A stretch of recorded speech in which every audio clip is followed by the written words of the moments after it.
Sheev Palpatine was not born the galaxy's most feared manipulator. On the surface, he appeared to be the son of a wealthy family on the peaceful world of Naboo.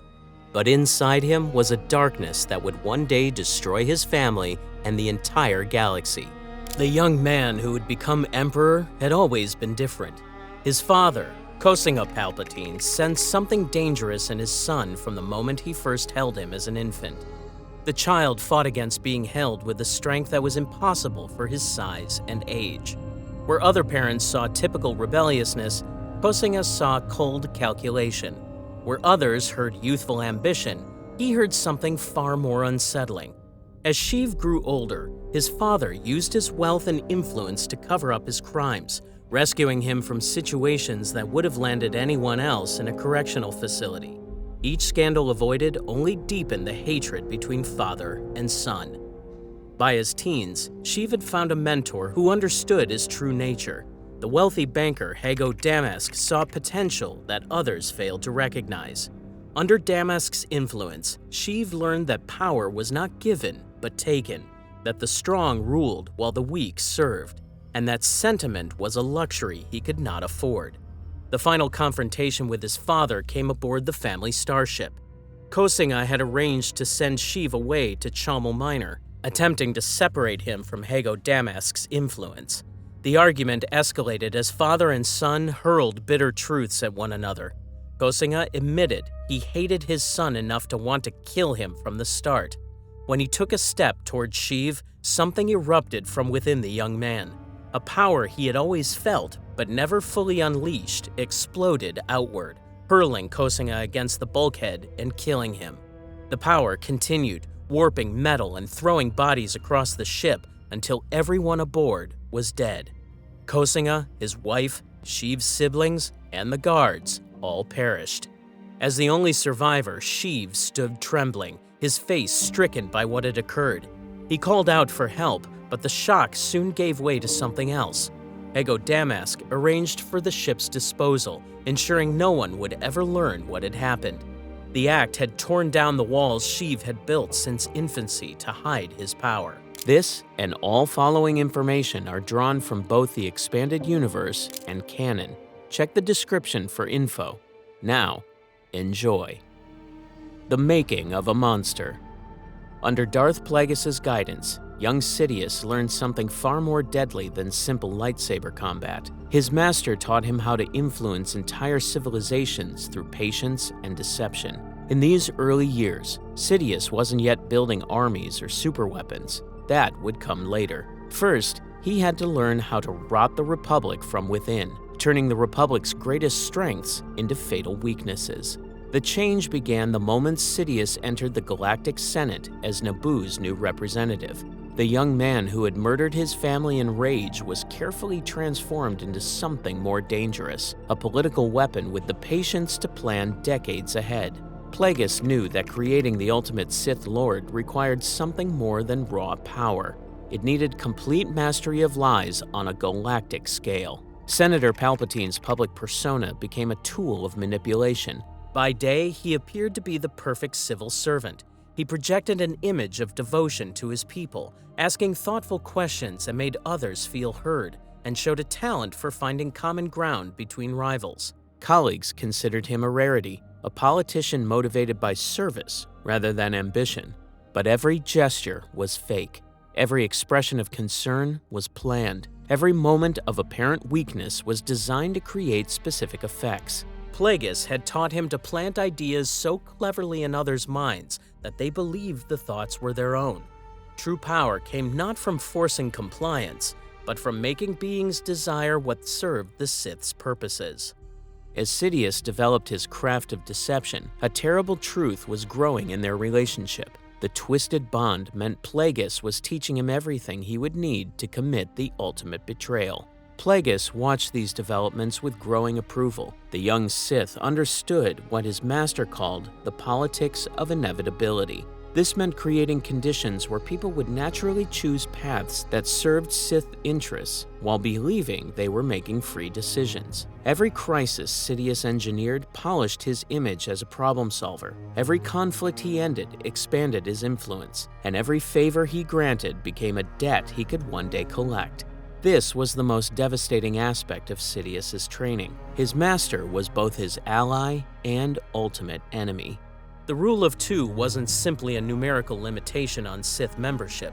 It was designed to ensure the dark side's power through constant challenge. Each apprentice was forced to grow strong enough to eventually battle their master to the death. There could be no retirement from Sith service, no peaceful transition of power, no sharing of ultimate authority. And one day, Sidious would need to kill the being who had saved him, taught him, and shaped him into everything he had become. The relationship between Plagueis and Sidious was built on constant psychological tension. Plagueis shared ancient Sith secrets while watching for signs that his apprentice was becoming too powerful. They planned galactic conquest together, yet each privately prepared for the moment they would inevitably clash. Beneath this threat of betrayal, there was also complexity to their bond. Plagueis took pride in his apprentice's accomplishments, praising his political victories and offering guidance beyond formal instruction. Sidious, despite his increasing independence, still sought his master's approval, even as he plotted his downfall. In this way, they were father and son, teacher and student, allies and rivals, all at once. Ultimately, this complexity strengthened Sidious rather than weakening him. The constant risk of betrayal forced him to think carefully about every move, control his emotions, and sharpen the skills he would one day use to kill his master. After 11 years of training, Sidious's education expanded beyond politics to encompass the deeper mysteries of Sith philosophy and force manipulation. Plagueis' shared knowledge that had been accumulated over millennia, techniques for extending life, methods for preserving consciousness beyond death, rituals for channeling the dark side's most destructive aspects. Much of this learning took place in laboratories deep within Abora, Plagueis' private island on Munilist, where the moon conducted his most secret experiments.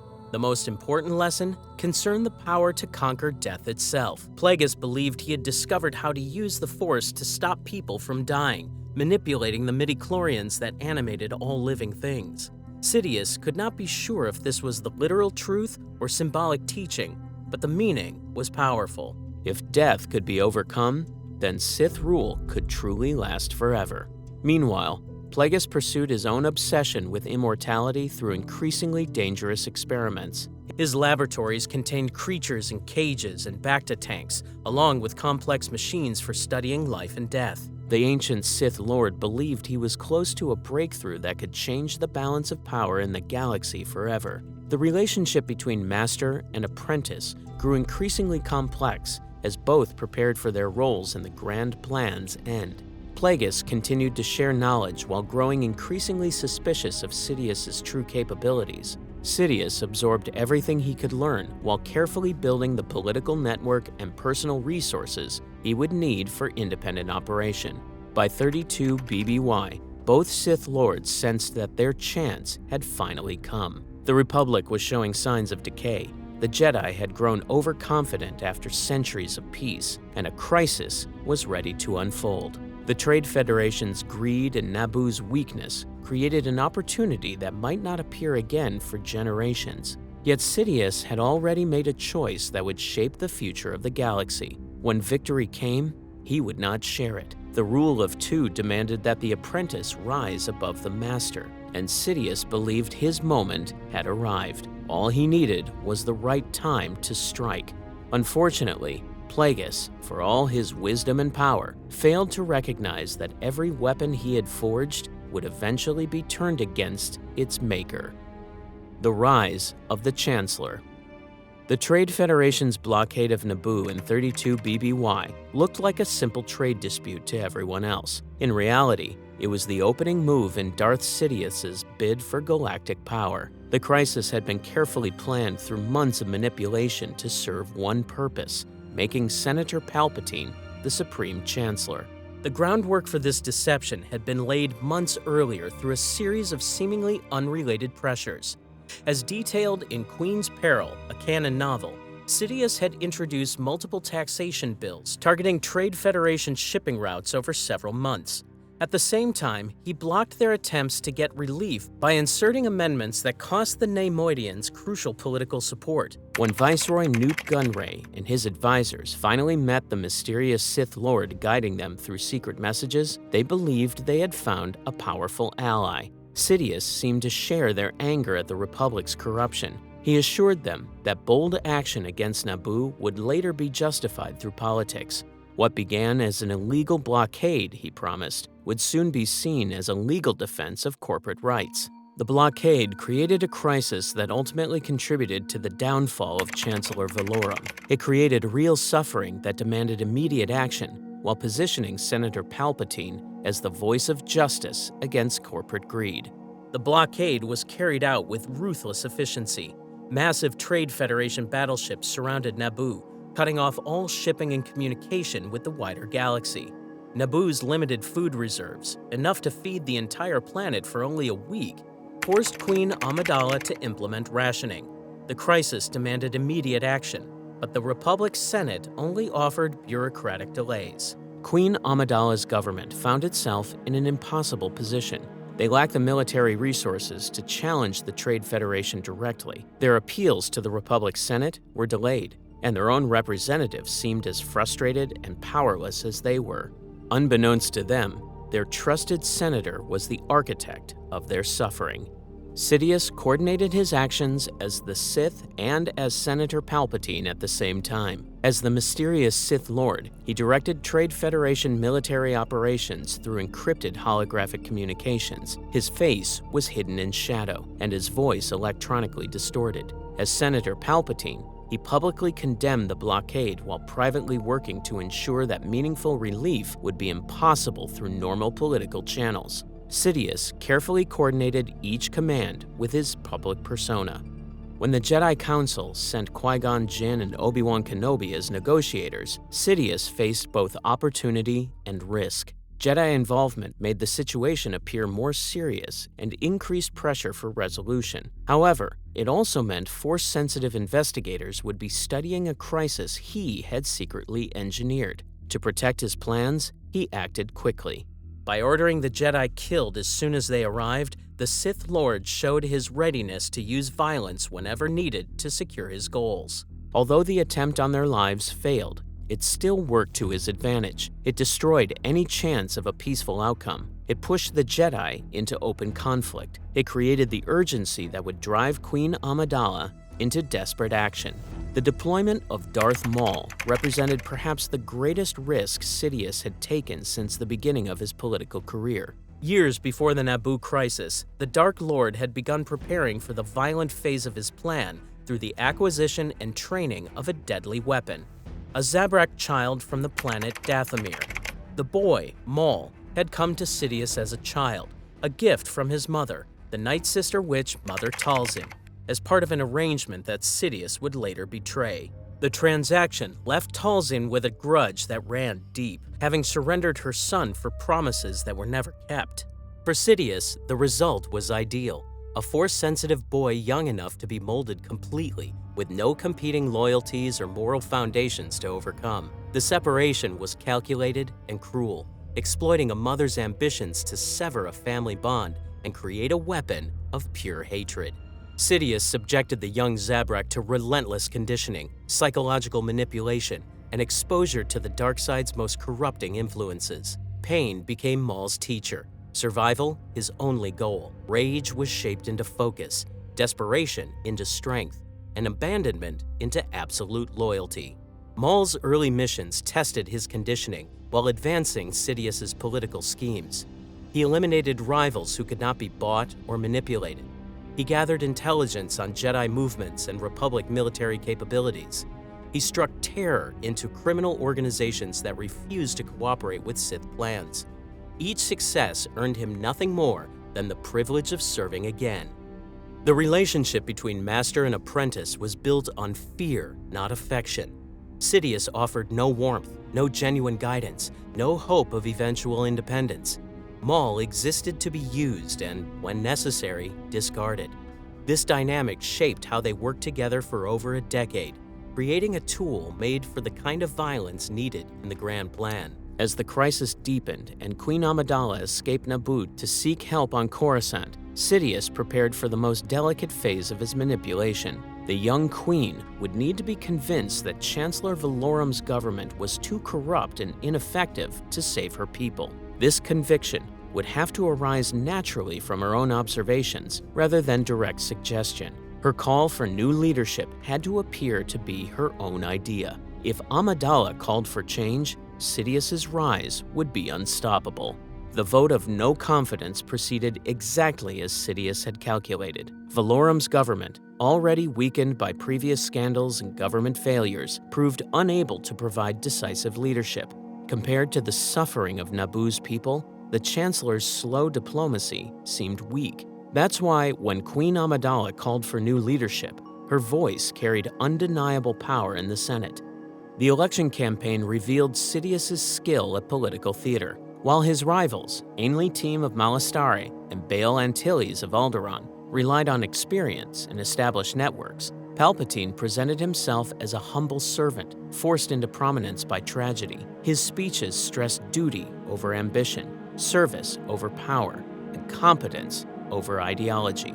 Every detail of his public persona was designed to exploit the biases of the Senate and galactic media. His seeming reluctance to seek higher office made him appear trustworthy. His understanding of the Naboo crisis showed he could handle pressure. His modest background and soft-spoken manner suggested he would respect democratic oversight more than career politicians. The election results marked a decisive win for both Palpatine and the Sith Grand Plan. As Supreme Chancellor, he gained unprecedented support, a mandate for reform, and the trust of colleagues. Yet Sidious's greatest triumph came that very night. In Darth Plagueis, a Legends novel by James Luceno, the newly elected Chancellor visited his master at Plagueis' Coruscant residence. The ancient moon, drunk with celebration, had let down his guard. The irony was perfect. The being who had taught Sidious everything about betrayal had made himself vulnerable at the peak of their shared victory. The murder of Darth Plagueis was accomplished with calculated cruelty. Sidious attacked with Force lightning, targeting his master's breathing device. The lightning destroyed the transpirator, suffocating Plagueis. Though the moon tried to gather the Force to defend himself, he was too intoxicated and oxygen-deprived to resist. Sidious struck again and again until his master died. The death fulfilled the most sacred tradition of the Sith rule of two. At the precise instant Sidious assumed leadership of the Galactic Republic, he also became the sole Dark Lord of the Sith. The galaxy's democratic institutions had unknowingly placed their greatest enemy in charge of the very government designed to protect them. The Jedi Council, despite their growing sense that the dark side was somehow involved in recent events, they had no idea their ultimate enemy now controlled the state they served. The resolution of the Naboo crisis marked a crucial step in Sidious's rise to power. The Battle of Naboo ended with the Trade Federation defeated, Queen Amidala freed, and the mysterious Sith who had threatened the galaxy seemingly dead. To most in the Republic, it looked like good had won through democracy and Jedi protection. However, Sidious had orchestrated these events to his advantage. Darth Maul's apparent death left the Jedi uncertain about the Sith threat.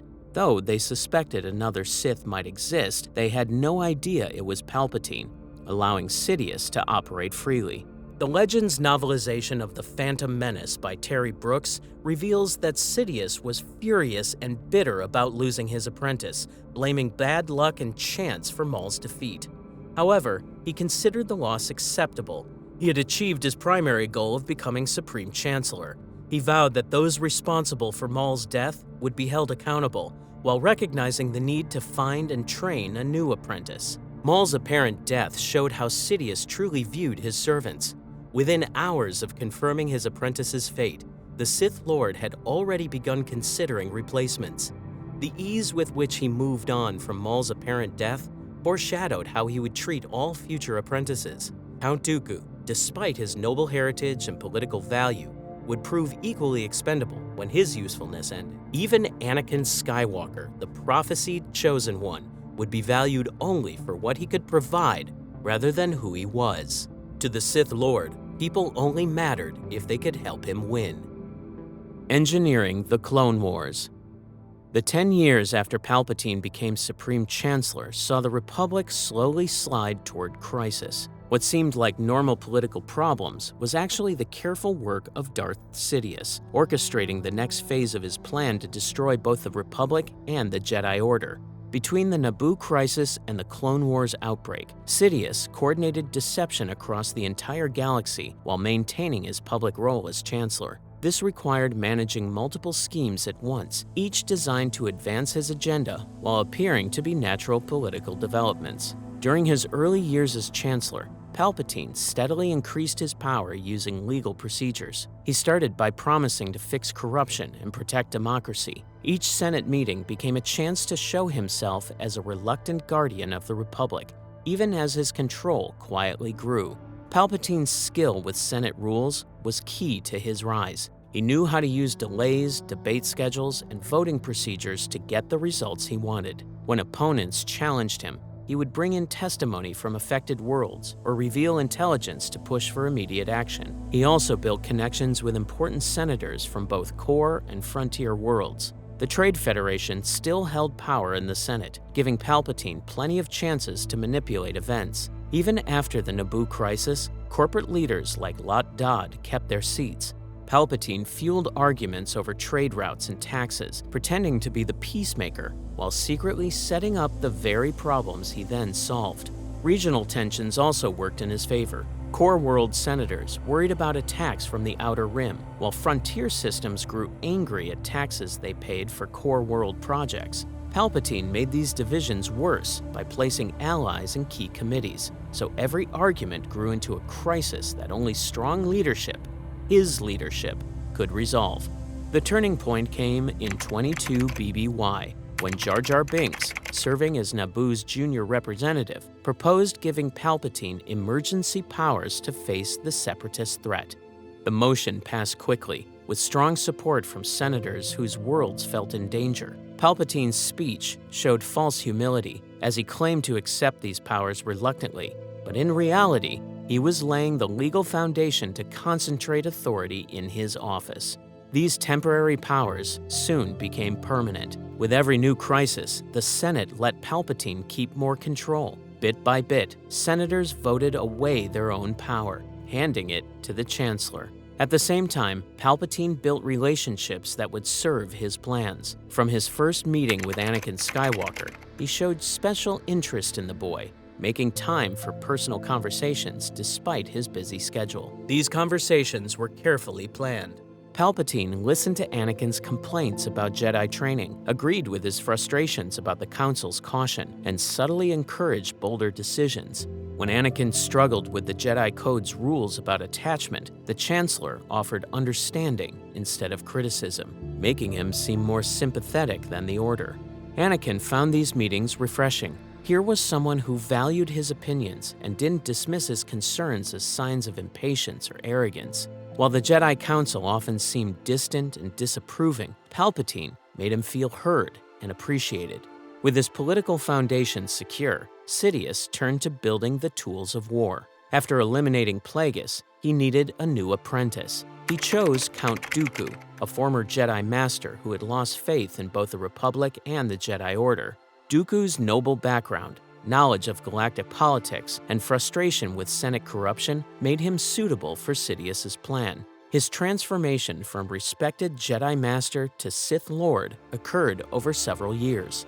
He had left the Jedi Order in 42 BBY following disagreements about the Order's role in galactic politics. His departure to reclaim his family's position on Sereno provided cover for his corruption by Sidious, which began during this period. By 32 BBY, his transformation into Darth Tyrannus was complete. During the Clone Wars, Sidious learned that his first apprentice had survived the battle on Naboo, a survival he had not anticipated. Maul's apparent death had been an illusion born of desperate will and dark side power. His bisected body had fallen into the depths of Theed's reactor shaft, yet his hatred and rage kept him alive. For over a decade in exile, he survived on sheer will, sustained by mechanical augmentation and his consuming desire for revenge. In that time, Maul had slowly rebuilt his strength, making deals with criminal gangs and bringing in his brother, Savage Opress, to help him. But these moves made the Sith's secret plans more visible. When Maul became too bold, Sidious acted without mercy. He faced the brothers himself, showing the huge difference between a true Sith Lord and those who only thought they had power. The fight was short and brutal. Savage fell quickly, and Maul was captured alive, his resistance crushed by his former master's overwhelming strength. The confrontation revealed how little Sidious had ever cared for his first apprentice. Years of separation had not diminished his contempt.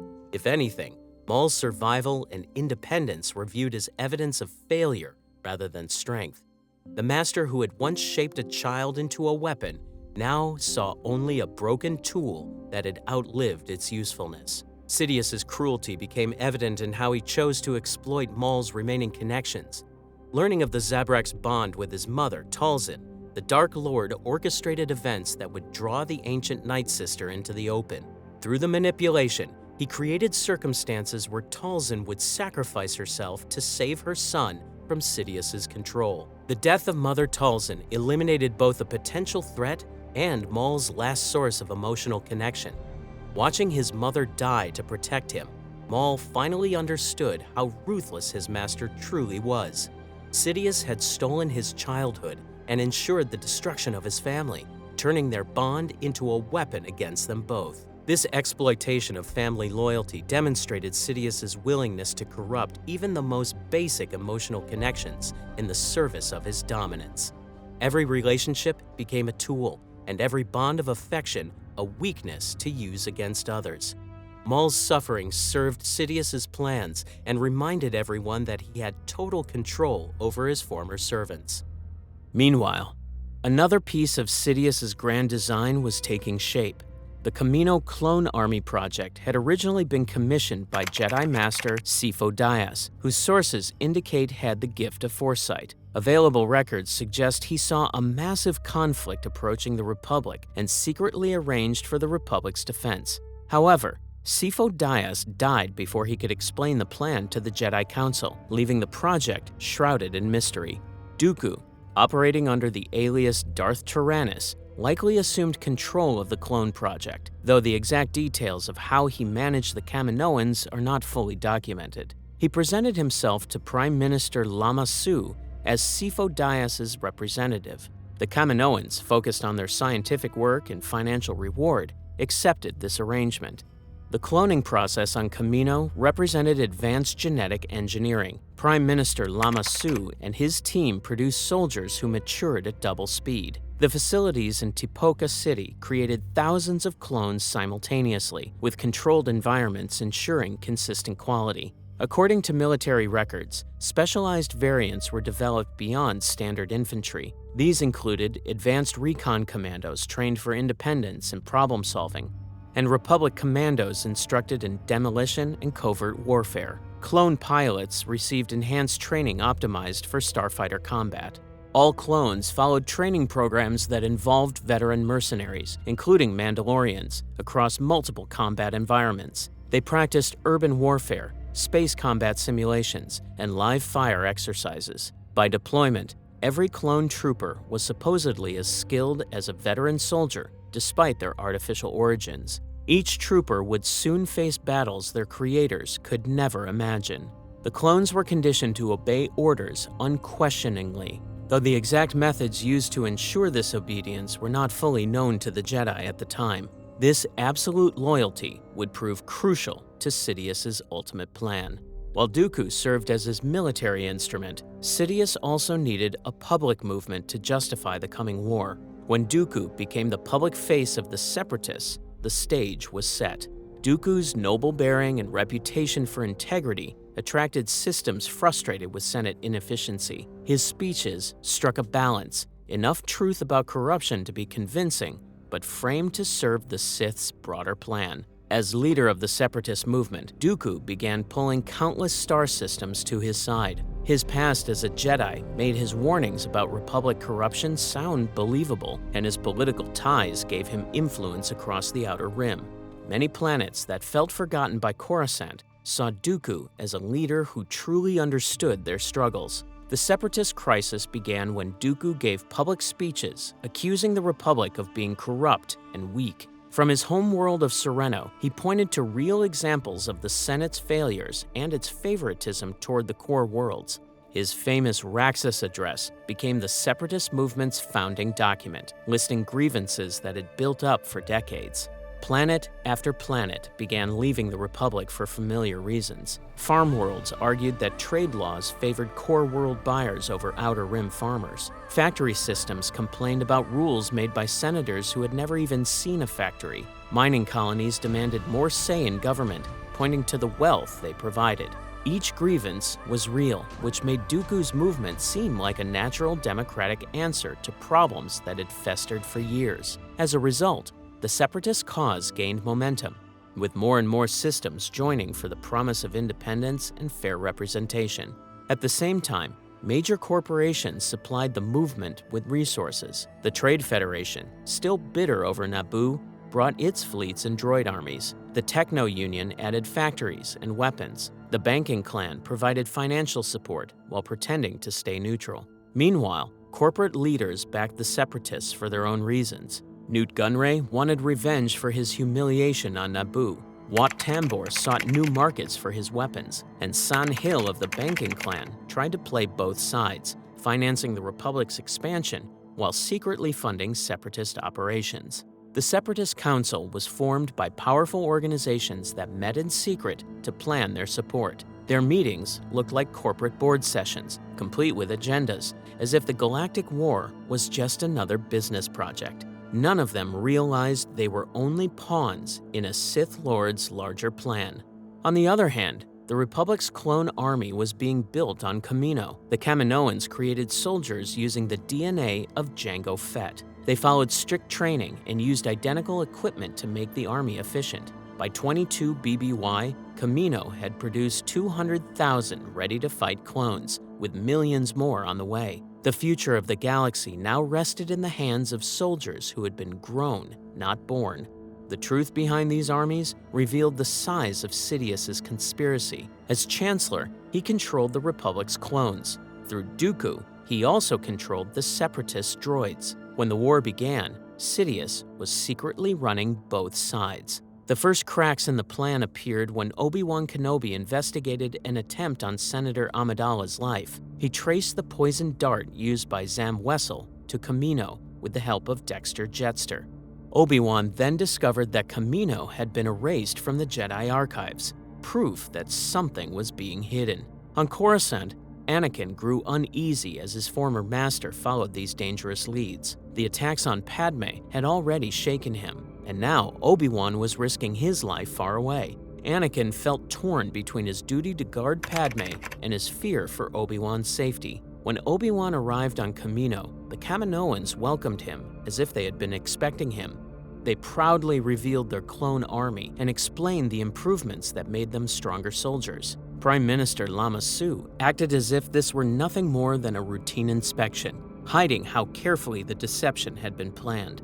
Taun Wei gave Obi-Wan a full tour of the facilities, showing every stage of clone development, from embryos to trained warriors. Each section of Tipoca City was dedicated to different military tasks, revealing the massive scale of the project. At the same time, Separatist leaders gathered on Geonosis to pledge their armies to Dooku. Sidious had planned the timing perfectly so that the clone army would appear just as the Republic needed it, making his scheme look like luck instead of manipulation. When word reached Coruscant that Obi-Wan had found a ready-made army, Anakin felt both relief and unease. Relief that the Republic now had a way to defend itself, but unease at the strange timing and hidden origins. His worries grew even stronger when he learned Obi-Wan was in danger on Geonosis.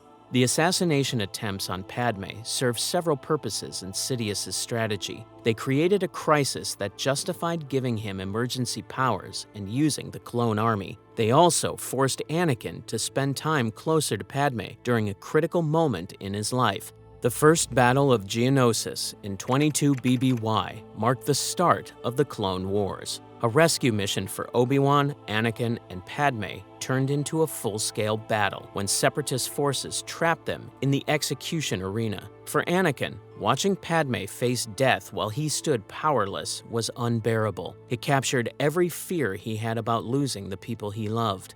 The Jedi fought bravely, but the waves of droids nearly destroyed them. According to battle records, out of 212 Jedi who entered the arena, only about 30 survived until Yoda arrived with clone reinforcements.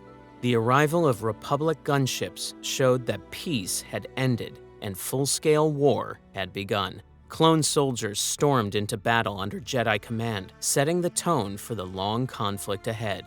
The fight revealed both strengths and weaknesses. Clones were well-trained and well-equipped, but droids could be built far faster than clones could grow. This meant the war would drag on, exactly as Sidious intended. Sources indicate that specialized clone units proved effective in early engagements. Advanced clone scouts targeted enemy positions, while commando units carried out sabotage behind enemy lines. During the early years of the war, Sidious expanded his authority with each new crisis. The Senate granted him greater power whenever threats appeared, and core world senators supported these measures in the name of stability. Temporary powers soon became permanent, building the legal framework for authoritarian rule disguised as democracy. The pattern was predictable. A crisis arose, the Senate debated without resolution, and Palpatine reluctantly accepted more authority to end the conflict. Those who opposed him were labeled unpatriotic, while his supporters praised his strength. Democratic institutions still existed, but they had become little more than formalities that confirmed Palpatine's decisions. Early battles revealed the scale of the conflict. At Christophsis, Admiral Trench's blockade trapped Senator Organa and thousands of refugees. Republic forces eventually broke through, using new tactics and experimental technology. For Anakin, the battle was personal. His new Padawan, Ahsoka, was thrust into combat before he believed she was ready, forcing him to confront his fear of losing another student in wartime. The victory came at a heavy cost, and clone betrayal by Slick exposed the Republic's vulnerabilities. The siege also introduced new military technology. Anakin employed a prototype stealth ship to bypass Separatist defenses, and Separatist deflector shields forced clones to adapt their tactics. Both armies quickly adopted these innovations. The Ryloth campaign demonstrated the devastating toll of war on civilians. Wat Tambor's occupation forced the Twi'lek people into labor camps and stripped the planet of its resources. For the Jedi leading the assault, watching an entire population suffer under Separatist rule made the moral stakes unmistakable. This was no longer a political dispute, but a struggle to protect innocent lives. The Republic coordinated with local resistance under Cham Syndulla, proving that military victories alone could not resolve political problems. The campaign unfolded in 3 phases: space battles to break the blockade, ground assaults to defeat Separatist forces, and efforts to restore the local government. Each stage demanded different strategies, and civilians were caught in the middle. The Republic succeeded in liberating Ryloth, but the scars of occupation remained.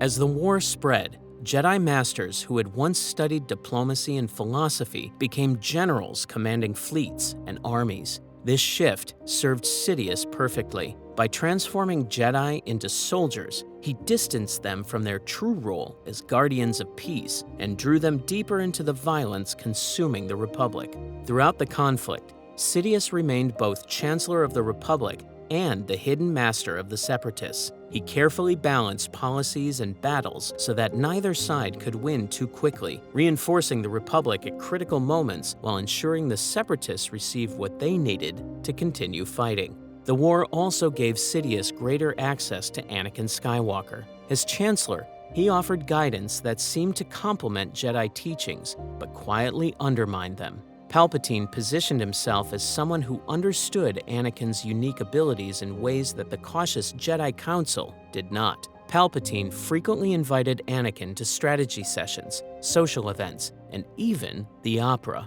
These encounters allowed him to study Anakin's emotions while offering advice that weakened the Jedi's warnings about attachment and emotion. He praised Anakin's victories and defended him when the Council questioned his methods. Their conversations at the galaxy's Opera House became especially important. In the privacy of his viewing box, Palpatine shared stories about ancient history and the uses of power, carefully observing Anakin's reactions. These talks built a sense of trust that public meetings could never provide. For Anakin, these moments felt like a refuge from the pressures of war. While other Jedi carried the weight of responsibility with hesitation, Palpatine projected certainty. His approval meant more to Anakin than he admitted, especially as the Council grew more critical of him. Palpatine made Anakin feel understood. He listened without judgment, offered practical guidance, and valued traits that the Jedi distrusted. For Anakin, this bond became one of the few sources of unconditional support in his life. Meanwhile, political opposition to Palpatine's growing authority gathered around Padme Amidala, Bail Organa, and Mon Mothma. They pushed for peace and negotiation, but their efforts failed as new battles erupted. Each crisis gave Palpatine another excuse to claim more control, and anyone who resisted him was portrayed as disloyal to the Republic. Their influence faded as emergency powers became normal. Palpatine's allies dominated key committees, and critical votes were scheduled when opposition senators were absent. The Senate still looked like a democracy, but true debate was disappearing as power bent toward Palpatine. The delegation of 2000 marked the last organized effort to stop him. Based on some accounts, it was led by Padme and Bail Organa. These senators petitioned for power to be restored to the Senate once the war ended. For Padme, watching the republic she had sworn to serve transform into a dictatorship felt like a betrayal of everything Naboo had fought for. But their plea came too late. Palpatine already held the authority he needed, and the senators feared democracy was beyond saving.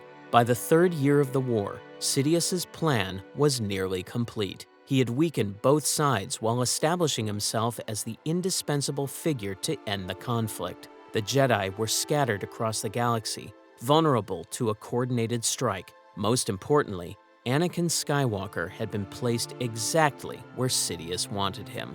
The Republic that had once elected Palpatine as a reformer no longer existed. In its place stood a militarized state where emergency powers had become permanent and oversight had nearly vanished. The Senate still held debates and votes, but they were hollow rituals. Real democracy had been gutted from within. Clone commanders now reported directly to the Chancellor, bypassing traditional chains of command. Jedi generals were forced to carry out policies they had no say in creating. The war economy was under government control, and entire sectors of the galaxy had grown dependent on the conflict of survival. The stage was set for the final phase of Sidious's plan. Everything now depended on Anakin Skywalker, the Chosen One, who remained the only one capable of stopping the Sith Lord's ultimate design. The perfect solution. With the Jedi scattered and the Senate accustomed to his emergency powers, Darth Sidious put his plan into motion. In the Legends novel Revenge of the Sith by Matthew Stover, the Supreme Chancellor arranged his own capture. To the Republic, it seemed Palpatine had fallen to a daring Separatist attack, yet the Dark Lord had orchestrated the entire operation himself. The kidnapping marked the end result of a decade-long strategy that had slowly weakened the Republic while preparing Sidious for absolute power. Throughout the Clone Wars, he created crises that required emergency powers, scattered the Jedi across the galaxy as military commanders, and built key relationships that would be essential to his final scheme. Sidious had chosen Count Dooku and Anakin Skywalker with care. Dooku was the perfect public leader for the Separatists. As a former Jedi with noble heritage and genuine complaints about corruption in the Republic, he gave the rebellion credibility. At the same time, his secret identity as Darth Tyrannus allowed Sidious to control both sides of the war. Anakin was even more valuable. As the prophesied Chosen One, his extraordinary power and deep emotional struggles made him the ideal target for corruption and eventual conversion to the dark side. The entire kidnapping was meant to accomplish several goals at once. Sidious intended to eliminate Count Dooku, who had outlived his usefulness. test Anakin Skywalker's loyalty through moral compromise, and create the crisis atmosphere needed for the final expansion of his powers. Every part of the rescue mission served these overlapping purposes. The battle above Coruscant displayed the Republic's military strength. Separatist forces fought with determination, never realizing their defeat was being engineered to advance Sidious's larger plans. As shown in the movie Revenge of the Sith, when Obi-Wan Kenobi and Anakin Skywalker reached the command tower of the Invisible Hand, they found Palpatine restrained in a chair with Count Dooku standing guard. The lightsaber duel exposed Anakin's growing instability. His relentless strikes and willingness to fight with two blades revealed the anger Sidious had been nurturing for years. When Anakin finally struck Dooku down, the trap was sprung. Palpatine's urging to execute the defeated prisoner forced Anakin to cross a moral line. Dooku's death served Sidious's purpose in multiple ways. It removed a Sith apprentice who had fulfilled his purpose and could potentially expose a conspiracy.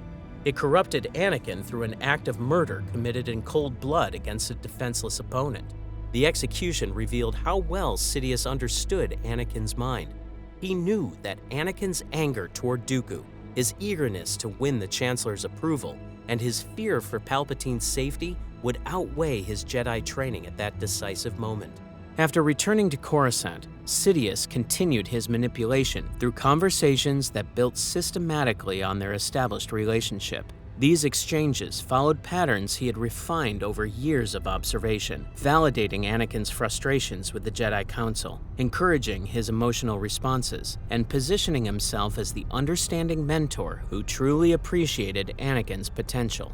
The most important of these conversations occurred at the galaxy's Opera House, during a performance of Squid Lake. From the privacy of the Chancellor's box, he explained that Darth Plagueis the Wise had been a Dark Lord of the Sith so powerful that he could use the Force to influence the midi-chlorians to create life itself.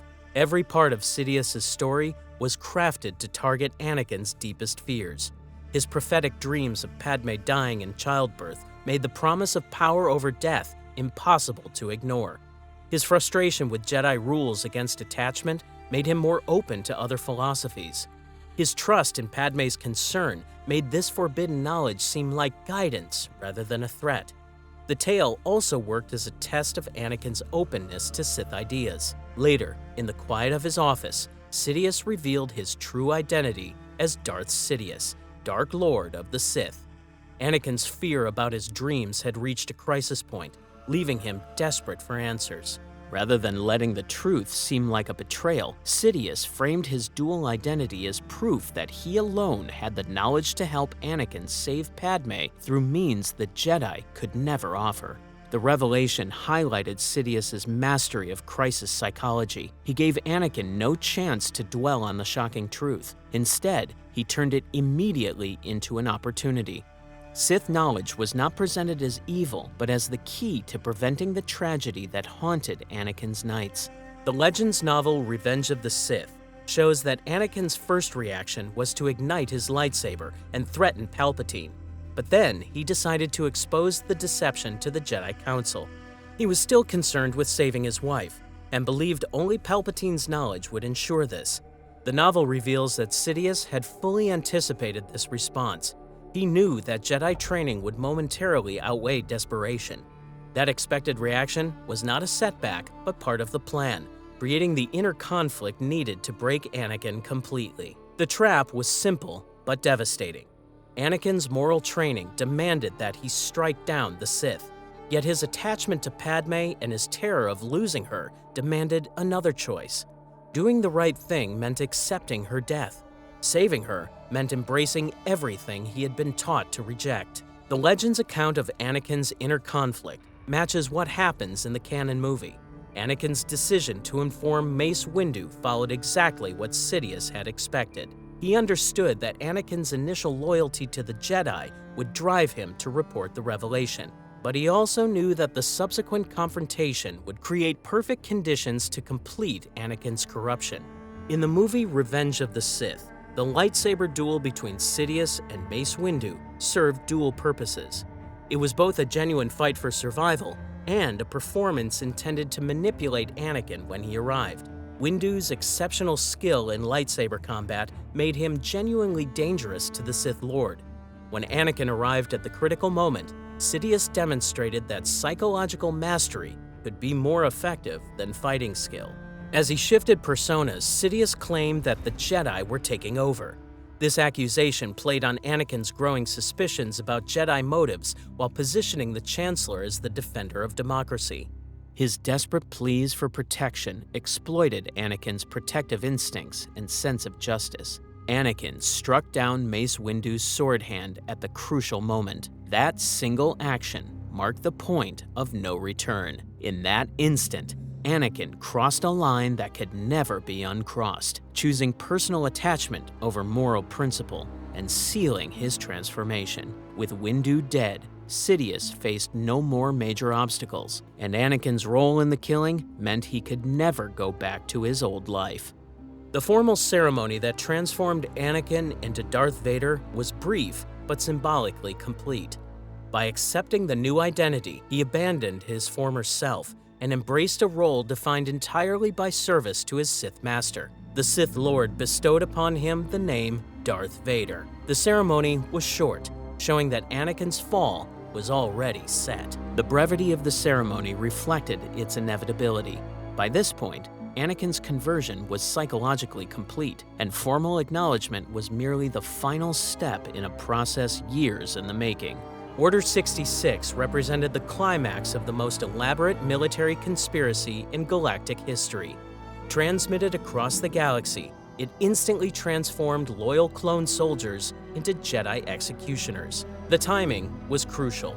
Scattered across the galaxy on military campaigns, the Jedi were isolated and vulnerable to coordinated attack. The efficiency of the purge demonstrated the scope of Sidious's long-term planning. The psychological impact on survivors was often as devastating as the physical casualties. Clones who had fought beside Jedi for 3 years, sharing danger and victory, revealed themselves as programmed killers. This betrayal shattered survivors' faith in loyalty, friendship, and the possibility of trust, creating the foundation for Imperial rule through fear rather than cooperation. Simultaneously, Sidious dispatched Vader to assault the Jedi Temple on Coruscant. This mission served multiple purposes, eliminating potential future threats, completing Vader's psychological transformation through acts that made redemption impossible, and demonstrating to the galaxy that no sanctuary remained inviolate under the new order. The temple assault was particularly symbolic. The destruction of the Jedi's most sacred location, combined with the murder of younglings, represented the complete inversion of everything the Order had stood for. Vader's willing participation in these acts severed his last connections to his former identity as a protector of the innocent. As chronicled in the movie Revenge of the Sith, Palpatine then delivered his historic speech to a joint session of the Galactic Senate, announcing the transformation of the Republic into the First Galactic Empire.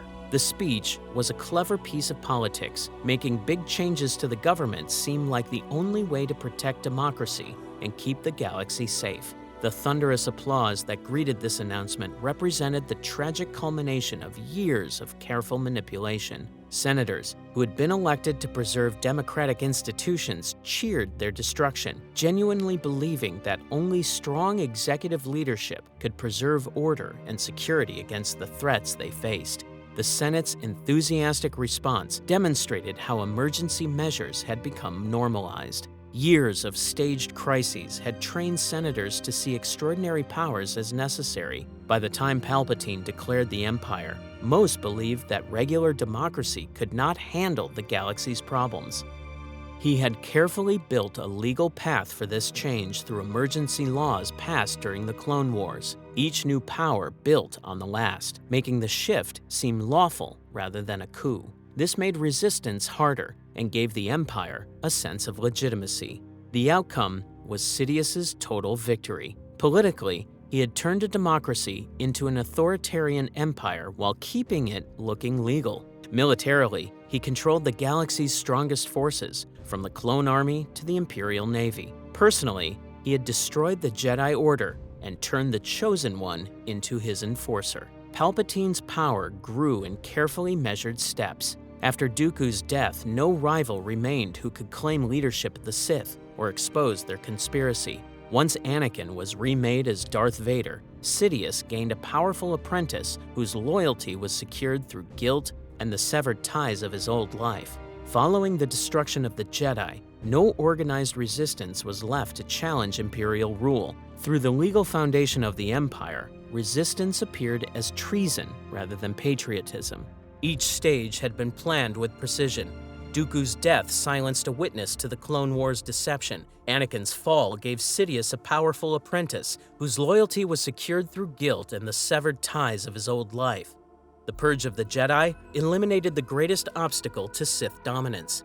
The Empire's laws created a government that appeared legitimate while granting Sidious unchecked control. The transformation was complete. After 1,000 years of preparation, the Sith had achieved their ultimate goal: absolute power over the galaxy and all who lived within it. Though Sidious had mastered the galaxy, a hidden flaw threatened to undo everything he had built. The Reign of Terror.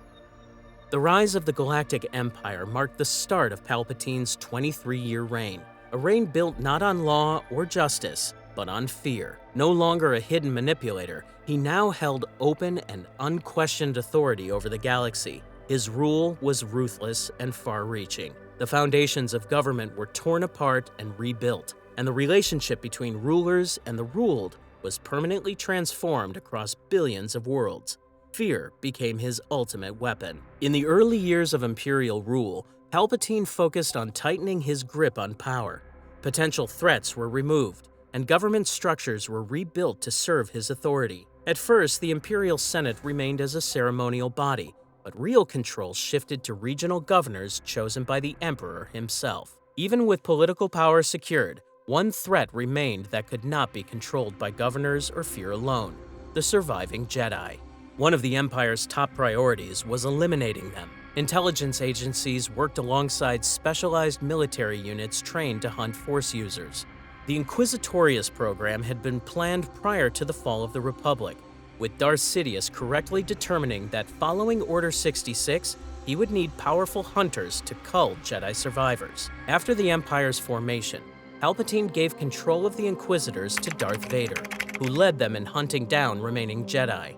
In a twist of fate, many of these Inquisitors were former Jedi themselves. Palpatine had kept watch over vulnerable Jedi during the Clone Wars, ensuring they were spared from Order 66.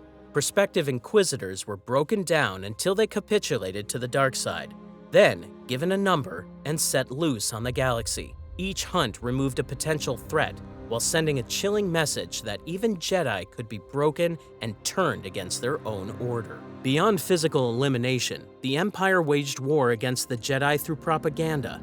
Imperial media branded them as dangerous fanatics who had tried to overthrow the government. With the Force dismissed as an ancient religion, the Jedi declared extinct.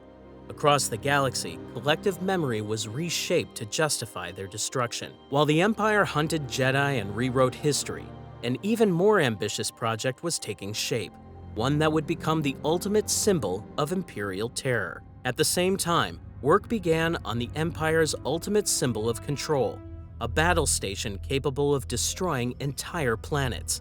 The Catalyst, a Rogue One novel, revealed that the Death Star project began during the Clone Wars under Supreme Chancellor Palpatine. The earliest construction phases took place over Geonosis, where automated factories and Geonosian drones labored to build the skeletal framework for the colossal craft. The project required construction at sites spread across the galaxy, with components joined together at the final assembly site in orbit over Scarif. The Death Star was more than just a military weapon. It was a tool of fear designed to make rebellion unthinkable. Its destructive power showed that any world that resisted could be annihilated, leaving nothing behind. Construction required vast resources. According to Dawn of Rebellion, workforce estimates ranged in the millions. The novel Life Debt explicitly documents that Wookiees were used across the galaxy, shipped away to serve as slave labor in mines and in building structures like the Death Stars. Imperial prisons like Narkina 5 subjected inmates to 7 levels of unrelenting drudgery and grueling quotas, with prisoners forced to assemble Death Star components. This exploitation reinforced Imperial dominance and elevated humans above all other species.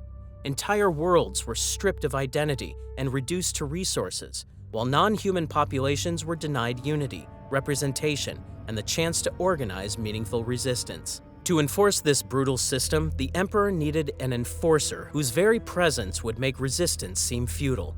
The relationship between Emperor Palpatine and Darth Vader was one of master and enforcer. According to the novel Lords of the Sith, their dynamic represented both the rule of two's ultimate perfection and its fatal corruption. Vader became the Empire's primary instrument of terror, carrying out missions too dangerous for conventional forces and spreading fear wherever he appeared. His black cybernetic suit and mechanical breathing made him an unforgettable presence across Imperial space. His reputation often traveled ahead of him, making negotiation unnecessary as worlds surrendered rather than face his fury. The mission to Ryloth in 14 BBY, as depicted in Lords of the Sith, revealed the toxic reality of their relationship. During their journey, the Emperor questioned Vader about the lessons of the Sith master-apprentice relationship. When pressed, Vader dropped to one knee in submission, a gesture that demonstrated he served not from ambition, but from psychological dependency. Sidious had designed Vader's cybernetic suit to cause constant low-level pain that Vader could channel into dark-side power while creating permanent physical dependency. During the Empire's rise to power, the galaxy bore witness to Sidious's capacity for creating loyal servants and discarded victims in equal measure. While Darth Vader served as the regime's visible enforcer, another figure haunted the shadows, a broken reminder of what happened to those who outlived their usefulness to the Emperor. In the Star Wars Rebels episode Twin Sons, Maul, Sidious's first apprentice, had become a living testament to his former master's cruelty. Consumed by vengeance and stripped of purpose, the Zabrak existed in exile, his obsession with revenge the only constant in a life that had been systematically dismantled. When Obi-Wan Kenobi finally confronted him on Tatooine, he observed what had become of Maul, a rat in the desert. Maul's shattered state revealed the personal cost of serving Sidious's ambitions. The contrast between Vader and Maul showed two sides of the same ruthless strategy. Vader remained valuable as an instrument of Imperial terror, his power channeled into the service of the regime. Maul had been discarded the moment his tactical worth ended, left to survive on hatred alone. The same master had shaped both, but their fates demonstrated that loyalty to Sidious guaranteed nothing beyond temporary utility. This pattern of exploitation extended far beyond individual apprentices. Count Dooku had been manipulated into rebellion and then sacrificed when convenient. Anakin Skywalker had been corrupted through psychological manipulation and bound in service through guilt and dependency. Each case revealed Sidious's fundamental view of beings as expendable resources. Maul's continued existence served as a permanent indictment of this cruelty, a reminder that the Emperor's evil was measured not only in planets destroyed or peoples enslaved, but in the individual souls he had deliberately broken in pursuit of absolute power. Yet for all of the Empire's power and cruelty, resistance began to take root in unexpected places. At first, scattered rebel cells posed little danger. They had limited resources, poor coordination, and little chance of sustaining large campaigns. Over time, however, Imperial policies created the very dissent they sought to destroy.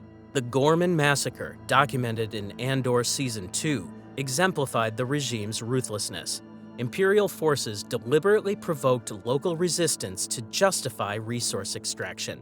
When peaceful protesters gathered in Palmo Plaza chanting their defiance, Imperial commanders ordered troops to fire at will, resulting in hundreds of deaths in the plaza and thousands more across the planet. The Empire then spun the massacre as justified response to rebel-backed insurrection. The Empire's greatest tactical miscalculation came when it chose to demonstrate the Death Star's power on a world that could not be more wrong. The destruction of Alderaan marked the Death Star's first use and one of the Empire's greatest mistakes. Intended to terrify would-be rebels, it instead united them in outrage. As shown in A New Hope, Grand Moff Tarkin ordered the destruction despite Princess Leia's cooperation, considering Alderaan a more effective demonstration than the remote Dantooine. Despite Leia's protests that Alderaan was peaceful and had no weapons, Tarkin proceeded with the planet's annihilation. The obliteration of an entire peaceful world proved that no system was safe, no matter its loyalty or importance. The Battle of Yavin was Palpatine's first major defeat, one that announced the arrival of an unexpected new threat. Luke Skywalker's destruction of the Death Star shattered Imperial morale and disrupted strategic planning on several levels. The loss proved that the Empire's ultimate weapon was not invincible. Across the galaxy, resistance movements drew courage from the victory, while Imperial leaders were forced to admit that sheer military strength might not be enough to maintain control forever. The construction of the second Death Star above Endor advanced both objectives. It restored the destructive power lost at Yavin, served as bait to draw the Rebel fleet into a decisive confrontation, and created the perfect stage for Palpatine to confront Luke directly. The Emperor's plan was simple. By destroying the rebellion and turning Luke into his apprentice, he would secure his rule for generations to come. At Endor, the trap was sprung. The Rebel fleet engaged the Empire's forces, unaware of the station's true capabilities. On board the Death Star, Luke faced the Emperor himself. Palpatine pressed him to embrace his anger and strike in hatred, promising that doing so would grant him the power to save his friends. The moment seemed to offer total victory, the rebellion crushed, and a new Sith apprentice at the Emperor's side. But when the decision came, events turned against him. Instead of standing with his master, Darth Vader chose to save his son. This choice proved fatal to the Emperor's plans. The Emperor's downfall. Palpatine's grip on the galaxy had depended on absolute control. In a single moment of defiance, that foundation crumbled. The Emperor fell into the reactor shaft and died instantly. Vader collapsed, mortally wounded by Palpatine's lightning. In his final moments, he allowed Luke to remove his mask. Father and son saw each other clearly before Vader passed away. The Emperor's death sent shockwaves through the Imperial fleet. Officers who had relied on Palpatine's absolute command now faced an impossible void, and the fleet began to unravel. Some hesitated, while others attempted to continue the fight, but contradictory orders spread confusion throughout the ranks. Capital ships broke formation as commanders struggled to establish control, and in the chaos, several Star Destroyers collided while others simply stopped firing, their crews paralyzed by uncertainty. Then, the second Death Star's reactor detonated in a massive explosion that consumed the incomplete battle station, illuminating the Endor system as debris scattered across space. Meanwhile, the space battle that had seemed hopeless moments before suddenly shifted. Red and Gold squadrons had launched their assault against overwhelming odds. Wedge Antilles led Red Group, while Lando Calrissian commanded Gold Squadron toward the reactor core. Rebel pilots weaved through the blockade, shielding Y-Wing bombers as X-Wings clashed with TIE fighters in chaotic dogfights. But with the shield generator destroyed and the Imperial fleet disintegrating, the Rebel attack broke through. They reached the reactor core and destroyed the station from within. As depicted in the 1997 special edition of Star Wars Episode VI, Return of the Jedi, celebrations erupted across the galaxy. The Rebel Alliance celebrated in space and on the forest moon below, where Ewoks joined the festivities with drums and bonfires. Rebel pilots embraced aboard their cruisers as news spread through the fleet. The Emperor was dead, the Death Star destroyed. Fireworks lit the skies above Theed on Naboo, and on Tatooine, people assembled in settlements to share the news. Widespread rejoicing marked the end of over 2 decades of tyranny. Luke Skywalker had lost his father, but Vader's final act had ended Palpatine's rule. But Sidious was not the first to reshape the Sith. Centuries earlier, one Dark Lord forged the Rule of Two, the very system that allowed Palpatine's rise. To truly understand how Sidious became possible, you must learn the story of its creator, Darth Bane. Watch his full story Next,